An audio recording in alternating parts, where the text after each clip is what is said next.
Hey everybody, Rockin' Whitetails here for a little meet and greet session here so you can meet the guys and get to know us a little bit. I got Gene and Parker here and myself. My name's Brady and I'm going to slide it over here to Parker. How we doing? It's Parker on set with Rockin' Whitetails. How's everybody doing? But, talk about myself a little bit. I love hunting, fishing, real big waterfowl hunter. Love doing some duck hunting.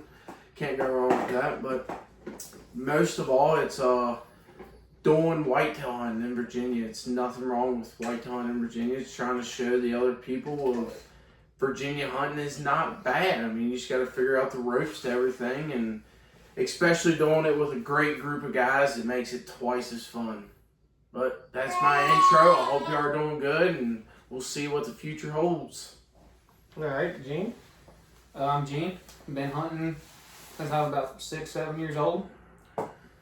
Harvested my first animal when I was about 8 or 9. It was anyone's first kill. I mean, it meant something to me, but wasn't nothing to brag about. And archery is my love, but my absolute passion is turkey hunting. But like they said, just trying to get out here and show everybody that the archery hunting and deer hunting in Virginia can be rewarding. Alright, Brady? Alright, so I'm Brady. I kind of reached out to these guys to get this group started. We've all known each other for a very, very long time, but we've never done any type of hunting as a group. We landed us a couple spots for this upcoming season, which we are, I think, all very excited for. Yeah, it's going to be fun. Gene's first time hunting here in Virginia. Second season. Second season here. I've been hunting in West Virginia on a family farm ever since I was about 6. But the good news is we're here. We're going to do it. We want to promote to the youth and to pretty much every other hunter out there that the state you're in doesn't matter. There's big bucks anywhere. You just got to locate them and figure out what they're doing. A little bit about me. I've been hunting since about late high school. Really got into it then. My dad we finally went out, rediscovered kind of where we came from as a what's the word I'm looking for? As a bonding moment almost of that father-son. I think everyone's first experience is going out with their father into the woods, their grandfather. So what you're saying is it was you bonded with him before, but it was more on the athletic field side. Right, yep. And then you got a different form of bonding when you got to harvest animals with him. Exactly, yes sir. Yeah, it's a whole different level of bonding with your dad when you kill your first deer, whatever you harvest. First deer, turkey, first fish catch. Yeah. Yeah, so I guess, do you guys want to dive into do you guys remember your first trip where you actually got to pull the trigger or pull the release on harvesting your first whitetail? Oh, yeah. You guys remember that? Yeah, I do remember it. All right. What you got, Parker? Oh, back when I was probably 12, 13, me and my dad used to go up Northern Virginia and we would run dogs. Did a lot of deer hunting with dogs. And up there it's nothing but shotguns that you're allowed to shoot. And when I hit about the 12 to 13 mark, my dad told me, he said, well, we're going to send you out on your own. And we were down in a pine thicket and I was sitting there and the dogs are barking, and I mean lighting the deer up. And a nice little 4-pointer comes out, and I mean, we just let him have it. And he ran about 30 yards and dropped. And that right there is the greatest feeling that you can have. Yeah, I was about 8 or 9. Like I said earlier, it wasn't nothing to brag about, but it was my first deer with my dad. Shot many deer with my dad right there with me, and it was an old 3-pointer. He was tall though, he's probably about that tall. But shot him with a T43 single shot. Actually missed him the first time. Then does and grunting at him, brought him back up the ridge. Then I put it right behind the shoulder, and he ran probably about 50 yards and piled up. So that was my first experience. All right. So my first experience wasn't as glorious as these two. I actually went out. I have a piece of property and went out with my dad. He set me up in the perfect spot, and my dad is notorious for taking picture of the deer as they cross past him and working their way down to where he put me. So he's sitting there telling me, you got a deer coming to you, you got a deer coming to you.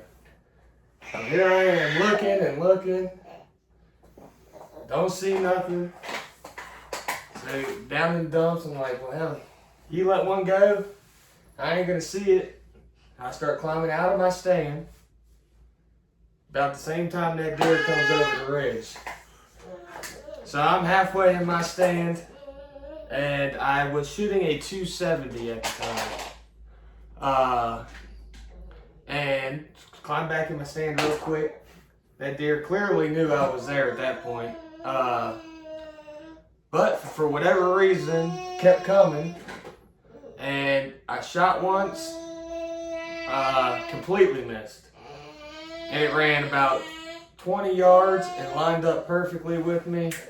And I put the second shot, not where you're supposed to. Let me just say, I shot it in the spine and it didn't move an inch from where it was standing. But got my first harvested my first deer. It wasn't anything to brag about. It was just a doe. But I got to experience that feeling of, you know, even though it's just an animal, it's a whole different feeling that you took the life. It's you respect the moment. Yeah. You learn a lot about yourself in those moments. Yeah. And then, you know, I got the whole show of what do you do now? What's next? That's the best part. You guys know anything about? You remember your first experience of gutting the deer? Yep, Gene's got his scar right there. Yep. Almost lost a finger. First time gutting, I gut shot at mine. Oh, you got to smell the show, huh? Yeah, I got to smell the show on mine. It wasn't nice. Dad wasn't happy, that's for sure, because he ended up gutting most of it. And we know your dad, and he probably said a few or a lot of choice words. Yeah. Yep. I found out at that age, now, granted, I grew up playing sports, I saw some injuries, I saw some stuff, but I found out then that I am probably the biggest baby out of this whole group. I got a very weak stomach, so when it's going to come time to this hunting season, I think one of these two fellas here is going to be holding my hand while I gut it. I'll gut it, but someone's going to have to hold my hand and baby me through it. You shoot it, you gut it. We'll bring the old K95 mask for you. Yeah, we're going to need something.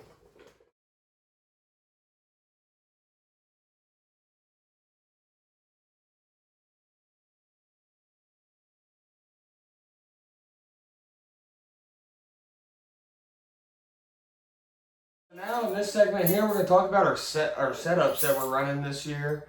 I actually bought my bow off Gene. Luckily I have a good friend in him who hooked me up with a hell of a setup. I am actually going to shoot the Hoyt Venom Pro 33 here. I got the HHA single pin sight on it. And then I got my Hoyt 4-arrow quiver. And then my Q80 rest on here. Should be a fun year. Like I said previously, I've never bow hunted in a full year. So, just being blessed with the opportunity and some good friends who have hooked me up and set me up. Set me up with a hell of a setup. I know Gene used this bow in the past. So this bow has some time under its belt in the woods and knows what it's up against, unlike me. Got some kills under it. my arrows, we're also lucky. Gene is a hell of a guy we have on our team. He's gonna know a lot more about the arrow setups that me and Parker are running. He is our guy. He is our arrow maker. He makes them from the ground up pretty much. He, as far as cutting them to size, setting them up, putting the inserts in, or nocks, making sure they're balanced, spinning good. He's there for the whole nine. So one thing is, if you guys are looking for some arrows, I'm sure Gene would be willing to do it. So I'll let Gene kind of break down my arrow, and I'm sure Parker will also have him break down his arrows as well.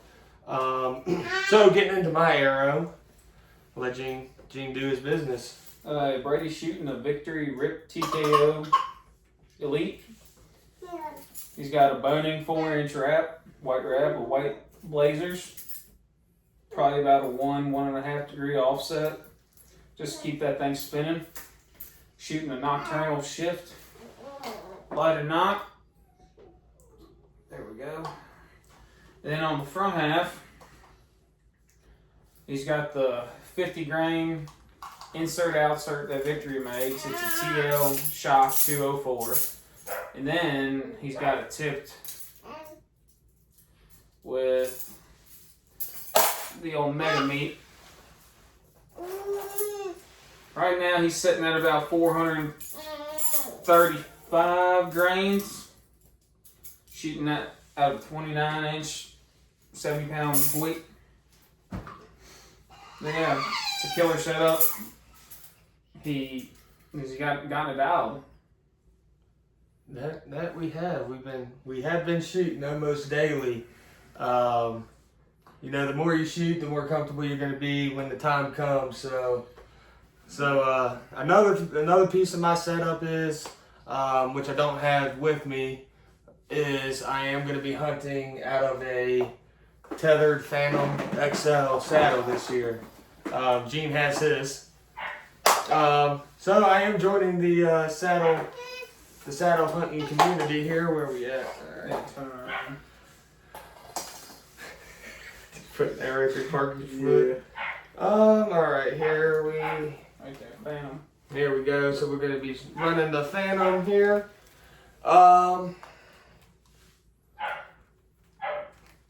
From what I've done with the saddle hunting, I had Parker in it one day.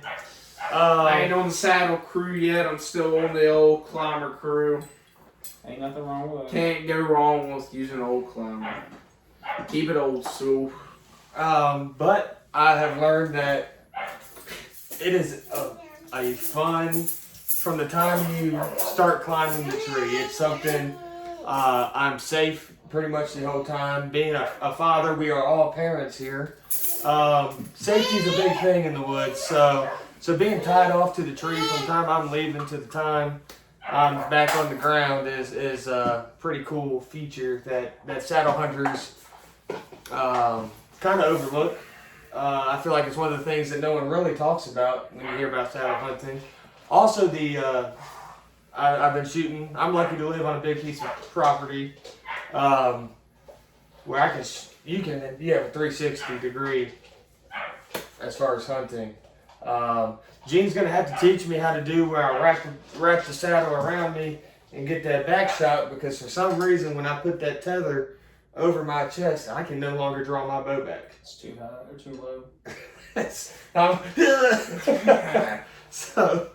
So yeah, I've been practicing as far as shooting behind me, as walking around the tree and getting that angle. Yeah.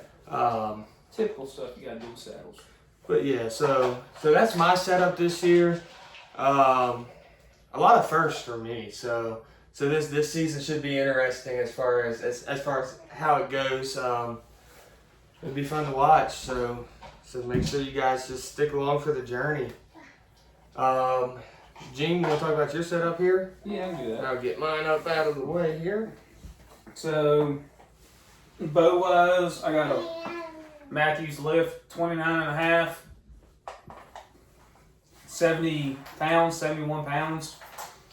because it's topped out and string set, of course. But I'm shooting I got the 2-piece Low Pro quiver from Matthews.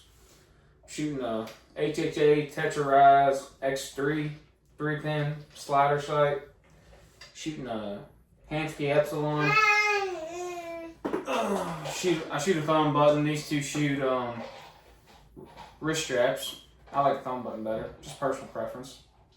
And then for my arrow this year, I'm kind of playing around with the broadheads and whatnot, but I'm going to be running the Easton Axis 340 spine match grades. I got AAE Max Stealths with a knock-on archery American flag wrap. I just thought it looked pretty cool. And then for knock, I'm running a Halo lighted knock. Broadheads right now I'm fooling with are the Sever 1.5 hybrid. And then I will also be running the dead meat. I shot the mega meat, I'm gonna shoot the dead meat. Yeah, that's basically what I'm running. And you are saddle hunting this year as well? Yeah, I'm saddle hunting this year. I got lock-ons if I need them. Alright, Parky, what do you have? Leave the best for last. That's it. No, I'm shooting a Hort Charger with a HHA. If you haven't noticed, we're all shooting HHA sights, which is kind of cool. I'm shooting a HHA Optimizer single pin, and with that, I'm shooting a Bee Stinger stabilizer wrist strap, as Gene was talking about earlier, and that is basically all of my setup. I keep it kind of simple, nothing complicated. Gene over here is the one that made my arrows for me. As y'all heard earlier, he is our arrow guy. And he will get into talking about what I'm shooting. So this ain't exactly his arrow, but it's close enough. It's got close to the same components. So he's actually going to try to shoot the Q80 Exodus broadhead. Little 1.25" cut fixed blade. He's actually shooting the Victory VF TKOs. He's got about, let's see, he's got about 190 grains up front with the broadhead.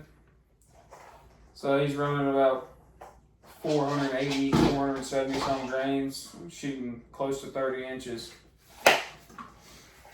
So that ought to be plentiful. He's shooting nocturnal knocks. His arrow actually has a wrap with a tack driver 2.75s on the back end of it. 3 Fletch. Yeah, that's our boys' setups. That's what we got for you. Okay, so Parker's doing the climber thing, and me and Brady's Yep. doing the saddle thing. Old school over here. Keeping it original. we got I mean, as far as just closing out the video here, we're looking forward to this season. Oh yeah. Here, hopefully in the next couple weeks or so, we're gonna have an announcement to make as a group. Yep. It's a pretty big announcement, pretty cool since we're starting off and growing. Looking to be able to do this for A long time. a long time. Whether it's a hobby or it turns into something bigger than that.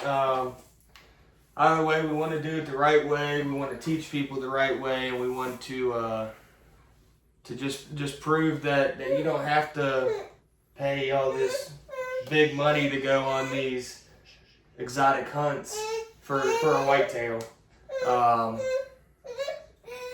You can find that right at home, no matter if you're in Virginia or Idaho or anywhere. The deer are there. You just gotta find them. We have done a lot of door knocking. A lot more door knocking to come. Just gotta put the time in and do it. Yep, a lot of all-season scouting. Other than that, Parker, got anything to say? Anything to add? Nah, I think that's it. We're mainly ready to. Just got Yeah. left to hanging on camera. Stuck on dad duties today, and No, we're really excited for the announcement. That's what I'm ready for. Ready to let them know that we ain't messing around. We're trying to show them what we can do around here in Northern Virginia. Make a name for myself. Yeah. Gene, anything close out on? Just get out there and hunt. Yep. Do what you love. Trying to promote hunting. Do what you love. Do what you love and love what you do. Or anything in the outdoors, whether it's fishing, hunting. Just get out there and do it, man. Yep. Chase it. Time's a thief, so you don't know when it'll be taken away from you. Exactly right. You want to say hi? Say hi. Wave. Can you wave? Can you wave? Hi. Alright, I guess it ended with just saying simple things that every other YouTuber says that we try not to say, but hit that what? Hit that like and subscribe button. Hit that like and Yeah. subscribe. Yep, let's just grow into a community, and hopefully we can connect with as many people as we can. Leave a comment. Let us know where you're hunting. Let us know where you're from. Let us know what you're shooting. What area setups you got. We're always down to talk and communicate with people. Whether you're compound, crossbow, trad, dove hunter, duck hunter, we don't care. Yep. Just trying to grow the hunting community. Yep, we want to know everything about what you guys are enjoying to hunt. Everyone's different. Like you heard here, Gene's a whitetail hunter but loves turkey. I'm strictly whitetail, and Parker here does waterfowl. So there's a community for everything, and you can all work together and make it We're work. making it happen ourselves.